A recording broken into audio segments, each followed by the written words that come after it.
Gilliard. I got so much more.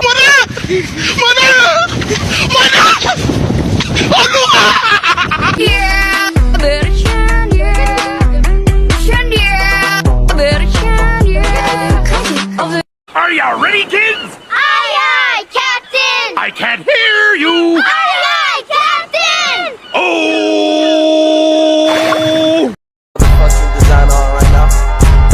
Break it down, bring it back, make it clap. I got 3 old thoughts, new block, where that thing. Bitches on my line, and you know Assalamualaikum warahmatullahi wabarakatuh.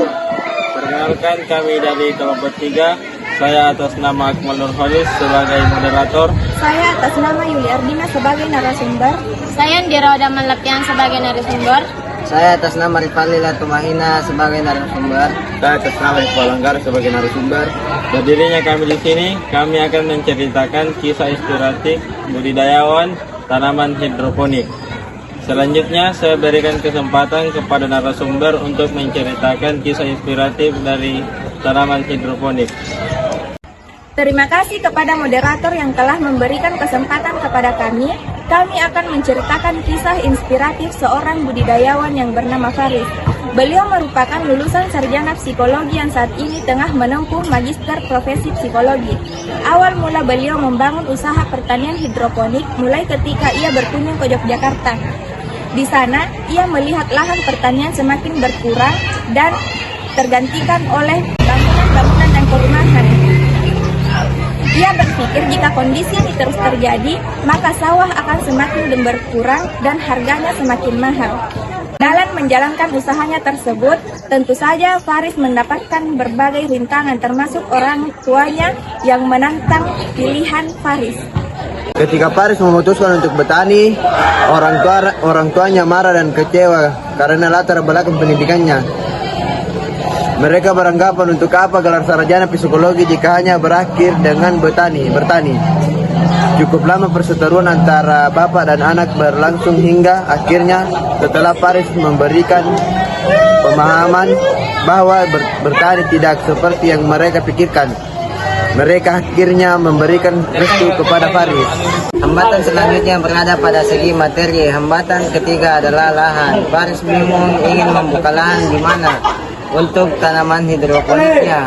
Tetapi dia tersadar bahwa petani hidroponik tidak pernah mengeluh soal lahan. Hidroponik itu bisa di mana saja. Syaratnya tanaman hanya perlu sinar pencahayaan matahari secara cukup. Pada akhirnya dia memutuskan untuk menggunakan salah satu atap masjid sebagai lahan pertanian dengan bantuan masyarakat setempat. Setelah beberapa bulan menjalankan usahanya, Faris dapat menarik kesimpulan bahwa tanaman hidroponik memberikan banyak keuntungan karena dia sendiri mendapatkan keuntungan sebesar 1,5 juta rupiah per bulannya. Adapun keuntungan dari tanaman hidroponik menurut Faris sendiri ada 3. Yang pertama cepat panen, yang kedua tidak membutuhkan lahan yang luas, dan yang ketiga menghasilkan hasil panen yang lebih berkualitas. Faris memasarkan hasil panennya bukan ke pasar-pasar modern, melainkan ke pasar tradisional.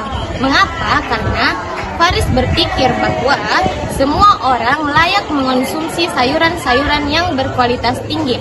Dari cerita ini, kami dapat menyimpulkan bahwa Faris merupakan sosok yang pekerja keras, tidak pantang menyerah, dan selalu ingin mencoba hal-hal yang baru. Perlu kalian ingat, jika kita percaya bahwa kita bisa, maka kita benar-benar bisa melakukannya.